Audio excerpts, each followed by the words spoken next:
ঈদ যাত্রা উপলক্ষে সড়কে চাঁদাবাজি করার কোনো সুযোগ নেই।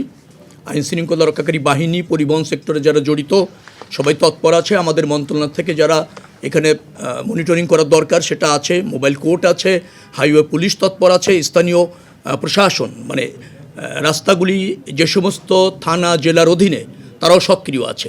এবং মালিক সমিতি আমি আগেই বললাম যে যারা আছেন পরিবহন শ্রমিক নেতারা যারা আছেন তারাও এ ব্যাপারে তৎপর আছেন। তারা বিরত থাকছেন আমি তা বলছি না, তৎপর আছেন বলছি। মানে তারাও নিজেরা দায়িত্ব নিয়েছেন কোনো অবস্থাতে কোনো ধরনের অনৈতিক সুবিধা ঈদ যাত্রাকে কেন্দ্র করে গড়ে ওঠার সুযোগ নেই।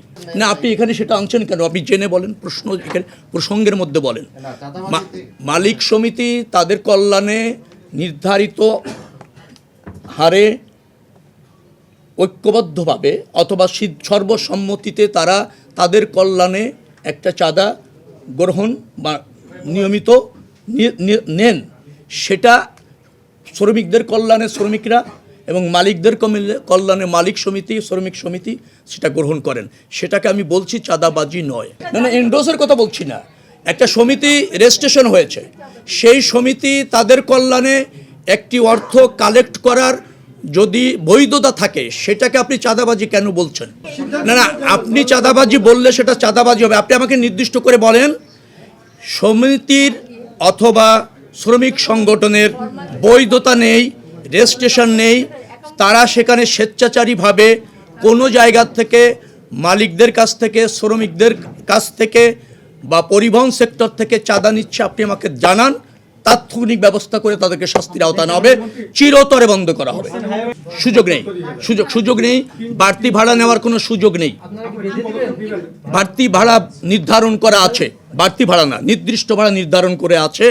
সেই নির্ধারিত ভাড়ার চেয়ে 1 টাকা বেশি নিলে আমাদেরকে জ্ঞাত করেন, তার দৃষ্টান্তমূলক শাস্তি হবে এবং তার নিয়ন্ত্রণ যে কোনো মূল্যে করা হবে।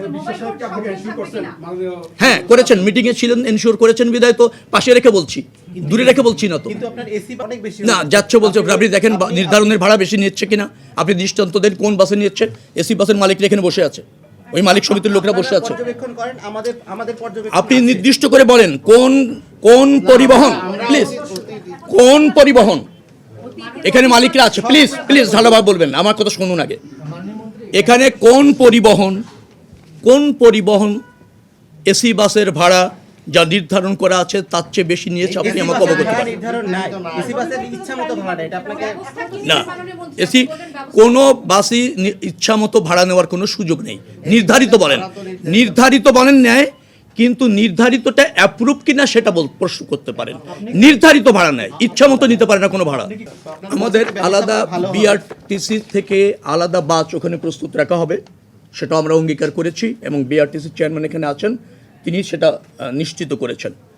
গার্মেন্টস যেটা ছুটি হবে 16 তারিখে 16% গার্মেন্টস ছুটি হয়ে যাবে, 17 তারিখে 22%। ঠিক এইভাবে পর্যায়ক্রমে ঈদের আগেই ধাপে ধাপে গার্মেন্টসগুলি ছুটি হবে, তারা পরিসংখ্যান দিয়ে নিশ্চিত করেছেন এবং আমরা তাদের উপর আস্থা রেখেছি, তারা অঙ্গীকার করেছে।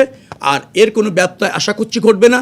ঘটলে সেখানে তাৎক্ষণিকভাবে যানজটমুক্তভাবে পরিবহনগুলি এবং যাত্রীরা যাতে গন্তব্যে পৌঁছাতে পারে, যখন যে ব্যবস্থার প্রয়োজন হবে তা নিশ্চিত করবার জন্য আমাদের সব ডিপার্টমেন্ট, সব সংস্থা প্রস্তুত আছে।